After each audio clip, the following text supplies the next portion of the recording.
this is going to be a pretty short video this week as we don't have a whole lot to do. It's nice when we don't have to work on making the car one piece again, and we get to work on making it better, faster. So I kind of already started doing what I was going to do tonight, and found some issues. So the car just didn't feel like it had a whole lot of drive in it this past weekend, and the bolt holes for the upper trailing arm mounts were wallered out. So that affected the pinion angle, and I had positive pinion angle when the car sat one way, and then I had negative pinion angle when it sat the other. So I went ahead and I fixed that. It was really tough to get in there and try to film it, so I didn't even bother. But I was able to get some washers tacked in place so I could get my pinion angle back where it needed to be. And I'm not sure if it's like, I don't really know a whole lot about these stock cars, but correct me if I'm wrong down in the comments if it doesn't apply the same way on these as it does a bar car. So like these 4-link cars, late models, modifieds, all that kind of stuff, drive comes from pinion angle, and I'm hoping it's the same ordeal.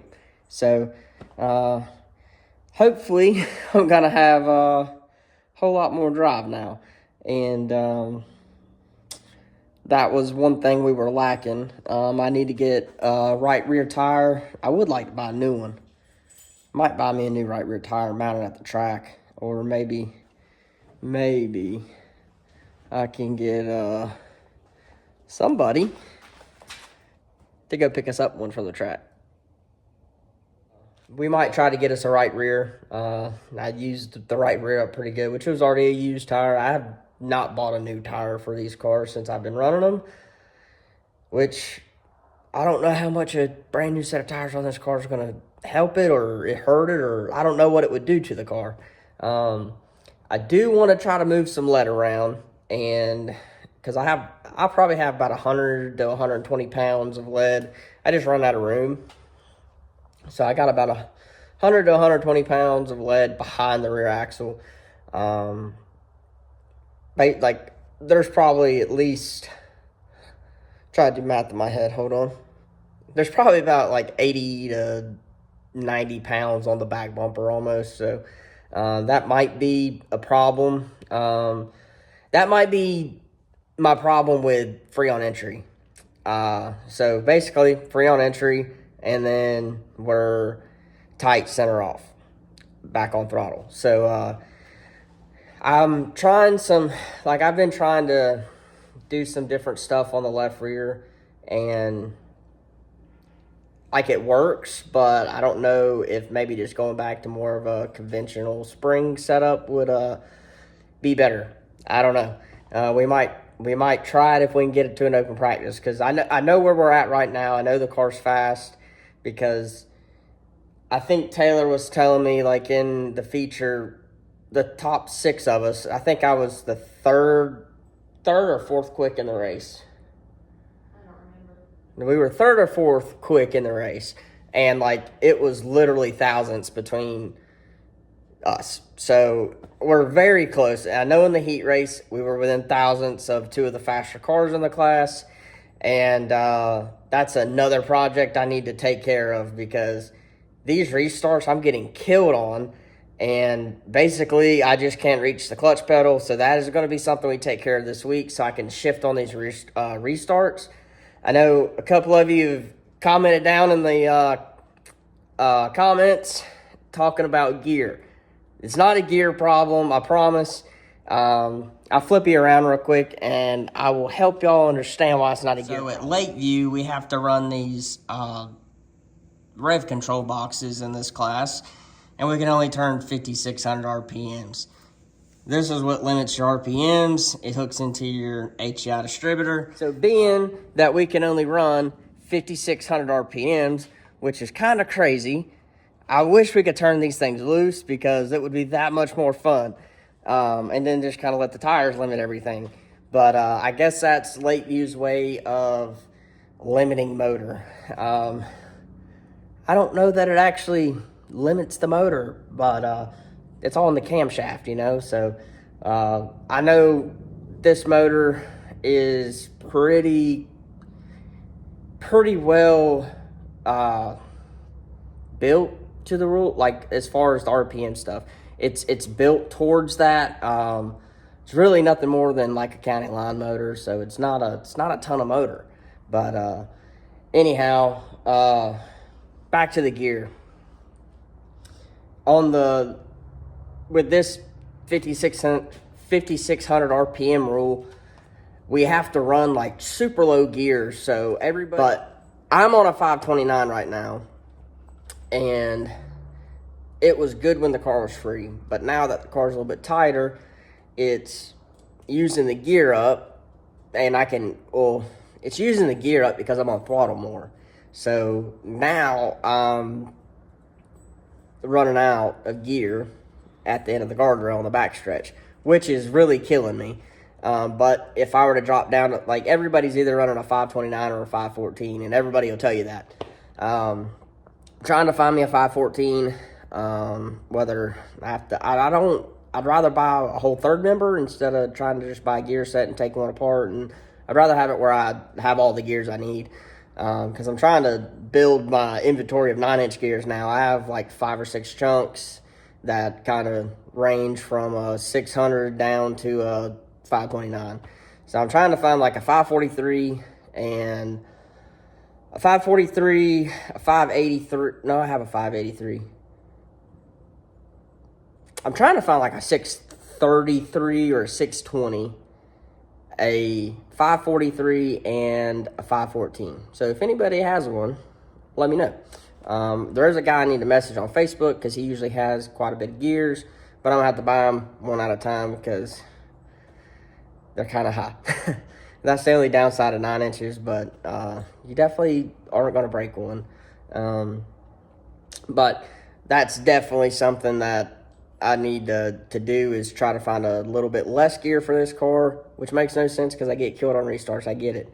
But the problem on restarts is when that 48's out front, and I'm talking about you, Michael Butler, he shifts on these restarts, and my little short-ass leg can't reach my clutch pedal good enough to shift and not feel like I'm going to miss a shift. And I'd rather just be slow on a restart than wad the whole field up behind me. So we're going to work on that and try to get that clutch pedal back to me a little bit.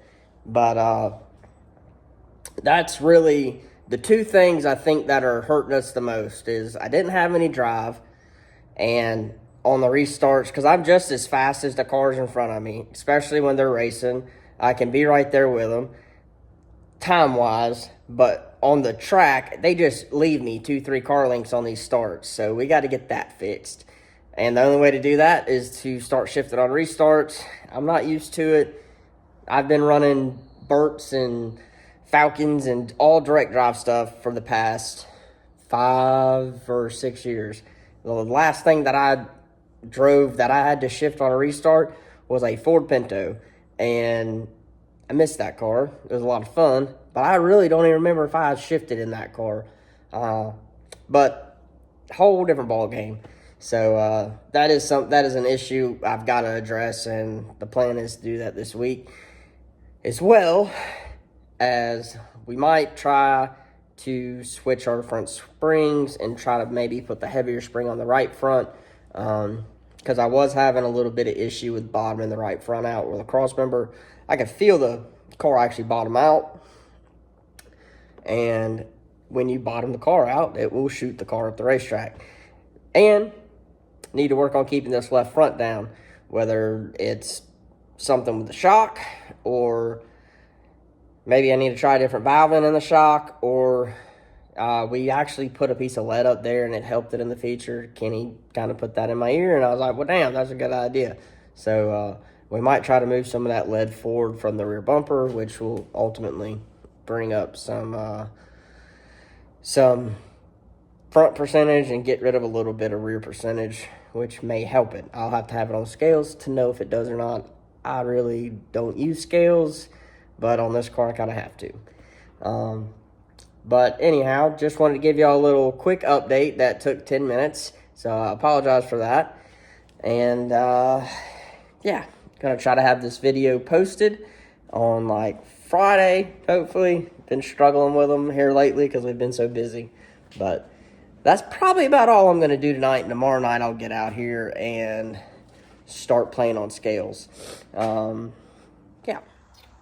Alright guys, so back out here. Tonight's Thursday. I'm gonna get this thing ready for some scales. Also found an issue with the car. So as you can see, shock's not doing a whole lot. So I'm gonna throw a new shock on it.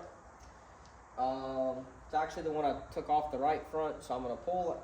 Well, I'm gonna go ahead, pull the shock and spring out of here, get the new shock in. While I'm there, I'm gonna change my spring and I'm gonna change my ride heights just a little bit, because right now I've got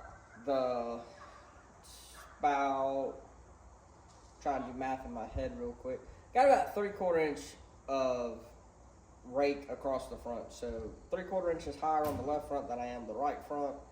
I'd like to pick the right front up about 1/4 inch and then bring this one down about 1/2 inch. Then we're gonna put a little bit softer spring in the left front, which is actually a pretty sizable amount of spring coming out of the left front here, about 150 pounds. So I'm gonna put a 225 back on the right rear, because right now this heavy spring over here is, I believe it's transferring too much weight to the right rear, which is why I've had to basically crutch myself with the 200-pound right rear spring. So we're gonna go up on the right rear spring, see if that helps us. And kind of sucks because I don't know if we're having hot laps on Saturday to where I can just put everything back the way it was before qualifying. So anyhow, I think we're really close. This is just kind of one of those ordeals where I gotta mess around with it until it's right, and hopefully we're gonna get it right and be a little bit better for this weekend, because we're literally chasing like thousandths of a second. And hopefully this weekend I'm gonna be restarting and shifting on these restarts, because that has been really killing me.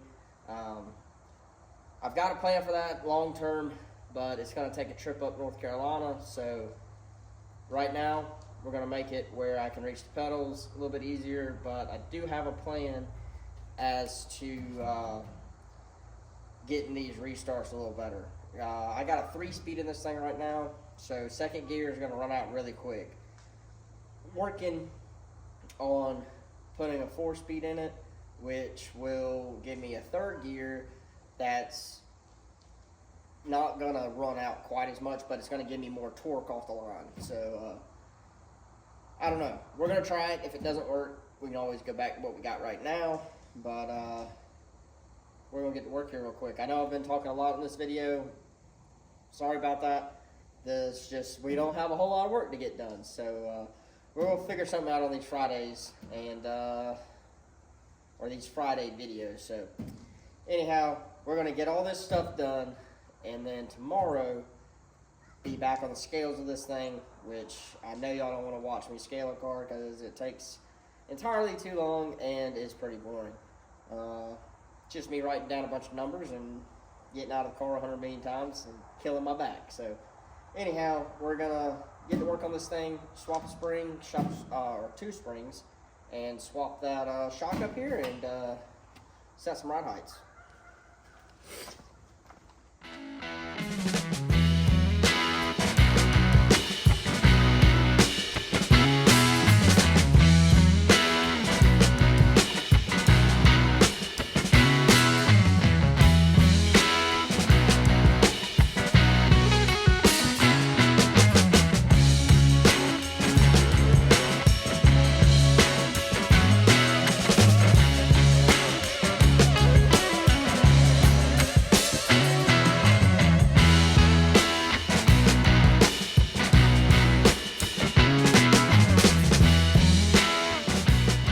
Out here at Lakeview, got the old stock V8. There's a Lakeview late model race tonight, so the track's gonna be a little different. Should have a little bit of character. Maybe take a little rubber. We'll have to see. We're racing after them, so the track's probably gonna be a little different than it was last week. But we made wholesale changes this week. I kind of did the kitchen sink thing. Hopefully it's good. We're either gonna be good or we're gonna be chasing all night. So hopefully what I did is gonna make the car a little bit more drivable and take some of that bouncing out of it, as well as making it where I can shift on these restarts. So hopefully I got that problem solved. I took and put me a little extension on the clutch pedal so I can reach it a little better. Done warned Michael Butler. I got his number now, but I know what to watch for on these restarts. It depends on who's behind him if he shifts on the restart. So it's good to have in the back of my mind. Look up at that leaderboard before we go green and be prepared for what we got coming for us from the front row. But gonna hot lap qualify. I think we're getting like 4 laps, so we're gonna take the quickest lap, just like always, and then we will. I think it's a 20 lap feature tonight. But we got my buddy George back, a little bit of help, Jennifer and Kenny on the way down here, and of course got the beautiful businesswoman Tay with us. But yeah, kind of excited to see what the car does, so go feel it out and hopefully it works, because I put a lot of hours in this week on it.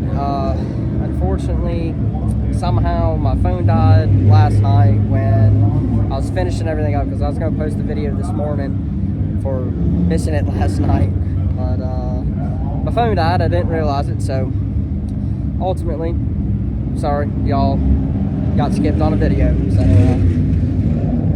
it's a lot of work to do these videos and keep up race cars and keep them ready. So gotta kind of pick and choose which one's priority, and obviously the race cars have to be a priority. But we're gonna do our best to keep making these videos and keeping up with them.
the extra time in the shop, sleeping 2 hours on Thursday night, paid off. We roll off P2. We don't know if we're going to be on the top or the bottom, but we are starting on the front row in this race. Hopefully we can get us a good start. Like everybody knows, it's where we struggle, but we're going to get everything we got and see if we can get the damn thing done. But appreciate everybody watching. I want to thank all these people on this car. Mike Stello, Taylor with Checker Brunette. She went and won me some money at bingo last night. Me. Nothing but dirt and NBD body the fab. So appreciate what Mike does for us. His money went to good use this month. So thank you, Mike, for doing what you do and staying with us all these years. But we're about to go watch this late model race, come back, get the car ready, get in, and we race after street stock. So hopefully the track will be nice and clean. The power cable. The only thing. Our night was ended before it even started. We tried. Alright guys, so we didn't get a whole lot of footage at the track.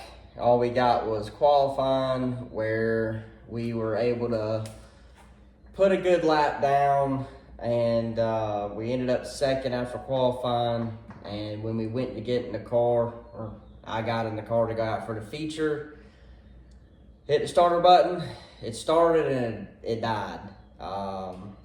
Ended up having a battery wire, I guess, I don't know if I got a master switch going bad, and it heated up the battery cable inside the lug and it melted the solder or what. I haven't really looked at it too close. I just went ahead and ordered a new master cable and everything for it. Had some just unfortunate events. I think we would have had a real good shot at putting this thing in victory lane on Saturday or on last night, but too late to look back at it. We're just gonna look forward to 2 weeks from last night and not touch a thing on the car and hopefully go back out and just be as fast as we were. The plans upcoming are to I gotta get the roof on the late model still. Try to get that done here, but within the next couple weeks, and then I'd like to get the Thunder Bomber in here and go through it and get everything dialed in on it, because May 2nd's coming up quick. I want to make that race at Sumter. It's a Monster Thunder Bomber race. I don't know how we'll stack up with them, but I think it'd be kind of silly not to go try to run it. We got a car on an off weekend, and I think it's about hour and 40 minutes from us to get down to Sumter, and I can get around that track pretty good. I've run there quite a bit when I drove sprint cars for my buddy Paul Slimick back in the day, and we just gotta have something go our way, I guess, with this stock V8. We've always, we've been having good speed. I was looking forward to the race last night. Track was perfect. Lakeview did a fantastic job prepping the track. Also want to shout out Michael Rouse. Not only does he build motors, but like I say, best customer service in the world. He's done plenty of motors for me in the past, but I know he'd probably jump in and give anybody a helping hand. He was walking back from the payout window, and also congratulations on you winning your late model last night. Glad to see you back up front in there. But appreciate him and Chris jumping in, trying to help get this thing started. Like I say, just one of those deals where night didn't go our way 100%, and you got to have a luck every once in a while, and I struggle with that. So we're gonna get it back together, go back, try again. Appreciate all you guys watching. Hate I let all you down, hate I let all the sponsors down, but we're gonna get it back right. And the worst part is that main power wire was the only thing that I did not replace on this car over the winter when I was putting it together. Just kind of bit me, I guess. But yeah, appreciate everybody watching. Make sure you go get with Taylor for any Nothing But Dirt merch. or any of your own custom racing apparel or anything you can dream up or whatever you might want. But obviously she can get you taken care of. And just want to shout out Mike Stella one more time. Just got off the phone with him. I called him, I told him, I said we got good news and bad news, and told him good news is we qualified second. Bad news is we didn't even start the feature. So he told me, he said, that sounds like all good news. He said, well, it could be a whole lot worse, and looking at the bright side, we ain't gonna be out here working, working to death trying to get this thing ready to go next or in 2 weeks. So be able to put a little bit more time in these other 2 race cars we got. But yeah, make sure you drop down, like, comment, subscribe, all that kind of good stuff. Appreciate y'all watching. Kind of a very weird video, but trying to put them out there, and appreciate y'all coming back.